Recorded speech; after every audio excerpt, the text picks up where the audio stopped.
오픈 열린 예배 첫 시간에 여러분과 함께 나눴던 주제를 여러분 기억하십니까?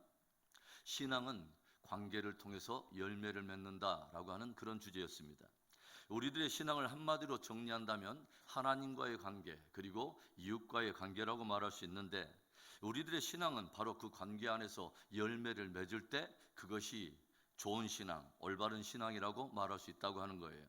그런데 신앙인이라면 기본적으로 하나님과의 관계 속에 많은 무게를 두고 있기 때문에 어느 정도는 하나님과의 관계에서 올바르다고 말할 수 있지만, 오히려 쉽지 않은 것이 바로 이웃과의 관계라고 하는 것이죠. 왜냐하면 하나님은 보이지 않지만 이웃들은 실제적인 문제와 상황 속에서 실제적으로 관계해야 되기 때문에 어느 정도의 갈등과 충돌이 일어나게 된다고 하는 것입니다. 오늘 우리는 친자매인 레아와 라헬 사이에서 벌어지는 깊은 갈등과 충돌의 모습을 우리가 봅니다. 야곱이 외모가 곱고 아리따운 라헬을 편애하는 가운데 하나님께서 레아의 태를 여심으로 레아가 루벤과 시므온과 레위 그리고 유다 이렇게 네 아들을 얻게 되자 라헬의 마음이 격동되면서 친자매 안에 갈등의 골이 더 깊어지고 관계에 큰 위기가 깊어지더라고 하는 거죠. 우리들이 오늘 레아와 라헬 사이에 벌어지는 이 이야기를 통해서 한 번쯤 생각하게 되는 그런 교훈이 있다면 무엇일까요? 첫째로는 시기심과 비교의식을 버려야 한다고 하는 것입니다. 연이어서 언니 레아가 네 아들을 낳는 것을 보자 라헬이 어떻게 반응을 합니까? 1절에 라헬이 자기가 야곱에게서 아들을 낳지 못함을 보고 그의 언니를 시기하여 야곱에게 이르되 내게 자식을 낳게 하라. 그렇지 않으면 내가 죽겠노라. 계속해서 언니가 내 아들들을 낳는 것을 본 라헬은 언니를 시기하면서 남편 야곱에게 역정을 내기 시작하는데 그 수준이 장난이 아니에요. 남편에게 뭐라고 윽박지릅니까? 당신이 내게 자식을 낳게 하지 않으면 내가 죽겠노라, 죽어버리겠다는 거예요. 라헬 안에 그 시기심이 얼마나 강하게 격동되고 있는지를 우리가 가늠해 보게 되죠. 여기서 시기라고 하는 단어, 칸이라고 하는 이 단어인데, 시기라고 하는 의미도 있지만 의심이라고 하는 그런 의미를 가지고 있습니다. 그러니까 라헬은 연거푸 언니가 내 아들을 낳는 것을 보면서 자기를 향한 남편이니 야곱의 사랑에 대해서 의심하기 시작했다고 하는 거죠. 그래서 정작 자기에게 아기를 낳게 하지 않으면 자기가 죽어버리겠다고 윽박지른 것입니다. 그러자 정작 죽을 맛이 누굽니까? 남편인 야곱입니다. 그래서 야곱이 아니 내가 하나님도 아닌데 내가 어떻게 당신에게 아기를 낳게 하겠느냐라고 말을 하죠. 그러자 이에 대한 라헬의 반응이 이것입니다. 3절에 라헬이 이르되 내 여종 비라에게로 들어가라. 그가 아들을 낳아 내 무릎에 두리니 그러면 나도 그로 말미암아 자식을 얻겠노라 하고, 라헬은 야곱에게 정히 내가 아기를 가질 수 없다면 내게 여종인 비라가 있으니 당신이 비라와 동침하여 아들을 낳게 하라는 것입니다. 그러면 여종에게서 낳은 그 아들을 내가 내 아들을 삼겠다고 하는 것이죠. 그래서 야곱이 비라와 동침해서 얻게 된 두 아들이 바로 단과 납달리라고 하는 두 아들인데, 이 단이라고 하는 이름의 뜻은 뭐냐면 억울함을 풀다라고 하는 뜻이고, 납달리라고 하는 이 이름의 뜻은 경쟁하다 또는 경쟁에서 이기다라고 하는 그런 뜻입니다. 한마디로 하나님이 아기를 낳지 못하는 내게 몸종을 통해서 내게 아기를 갖게 하심으로 인해서 내 마음속에 응어리진 억울함을 다 풀어주셨다. 그래서 이제는 언니와의 경쟁에서 내가 결코 꿀리지 않고 마침내 이기게 되었다라고 하는 것입니다. 라헬이 언니와의 관계에서 갈등하게 되고 또 스스로도 행복하지 못하게 된 이유가 무엇입니까? 바로 비교의식 때문에 그렇습니다. 비교의식이 의심과 시기를 불러일으키고 갈등과 충돌을 가져오게 되면서 관계를 파괴하게 된다고 하는 거죠. 남편의 깊은 사랑은 혼자 다 독차지하고 있으면서도 라헬은 은근하게 언니 레와와의 그 비교의식에 사로잡히기 시작하면서 스스로 점점 불행해지기 시작하고 주변 관계 안에서도 어려움을 갖게 되었다고 하는 거죠. 사울 왕은 왕이기 때문에 모든 것을 다 가졌습니다. 그럼에도 불구하고 사울이 죽인 자는 천천히요 다윗이 죽인 자는 만만이라고 하는 여인들의 노래 속에 은근히 비교의식이 발동하더니 다윗에 대한 시기심이 불같이 일어나서 평생을 다윗 한 사람 죽이는데 세월을 허비하다가 불행한 죽음을 맞이하는 비운의 주인공이 되고 말았습니다. 여러분, 관계에 승리하기 원하십니까?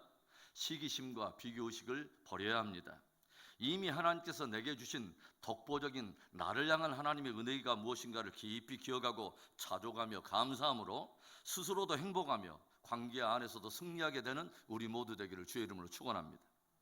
오늘 이야기를 통해서 우리들이 생각하게 되는 또 하나의 또 교훈이 있다면, 둘째로는 승부욕에 근거한 이기적인 욕망을 버려야 한다고 하는 것입니다. 동생 라헬이 여종인 비라를 통해서 두 아들을 얻는 것을 보자 이제 또 누가 은근히 부하가 나서 반응을 하냐면 바로 언니 레아입니다. 레아가 어떻게 반응합니까? 9절에 레아가 자기의 출산이 멈춤을 보고 그의 시녀 실바를 데려다가 야곱에게 주어 아내로 삼게 하였더니, 동생 라헬이 야곱을 부추겨서 여종인 비라와 동침하게 하여서 두 아들을 얻는 것을 본 이 언니 레아도 여기에 질세라 자기의 몸종인 실바를 또 야곱과 동침하게 하면서 두 아들을 얻게 된 것입니다. 그래서 얻게 된 두 아들의 이름이 또 뭐냐면 갓과 아셀이라고 하는 사람이죠. 갓의 이름의 뜻은 복되다, 아셀의 이름의 뜻은 기쁘다, 이런 뜻입니다. 이미 네 아들을 낳았음에도 불구하고 동생이 자기 몸종을 내어주어서 두 아들을 얻는 것을 보고서 이에 질세라 자기도 몸종을 내어주어서 아들을 얻고서 야, 나같이 복된 사람이 있을까? 야, 나는 참 기쁘다 하면서 뽐내면서 의기양양 그렇게 의시되고 있다고 하는 것이죠.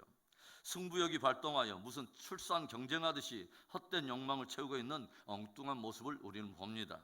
여러분, 이미 네 아들을 얻은 이 레아가 동생 라헬이 몸종을 통해서 두 아들을 얻게 되었을 때 라헬을 찾아가서 오히려 함께 즐거워하며 축복을 해주었다면 이 관계가 어떻게 달라졌을까요?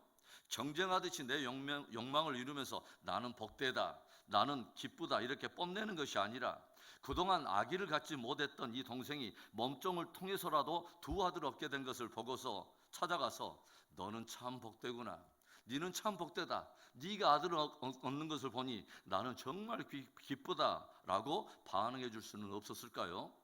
남이 울 때에 홀로 은근히 웃고 있거나 남이 웃을 때 홀로 배를 움켜잡고 우는 그런 사람이 아니라 남이 울 때 진짜 마음을 실어 함께 울고 남이 웃을 때 진짜 함께 축복해 줄 수 있는 그 복된 신앙의 또 복된 정직한 영성이 우리 안에 있어서 늘 관계 안에 승리하게 되기를 주님의 이름으로 축원합니다. 오늘 이야기를 통해서 우리들이 생각하게 되는 교훈이 또 하나 있다면 뭐냐면 선을 이루시는 하나님께 감사라는 것입니다. 오늘 우리는 야곱과 두 자매인 레아와 라헬의 안타깝고도 우스꽝스러운 모습을 봅니다. 친자매임에도 불구하고 시기와 비교의식에 사로잡혀 또 승부욕에 근거한 이기적인 욕망에 사로잡혀서 관계가 어두워지고 스스로 불행해지는 참으로 안타까운 모습을 봅니다. 이스라엘이라고 하는 이 한 나라를 이루는 12지파는 이렇게 야곱과 두 자매 사이의 불미스러운 갈등과 충돌 속에서 태어난 12아들들에 의해서 시작되고 있다고 하는 거죠.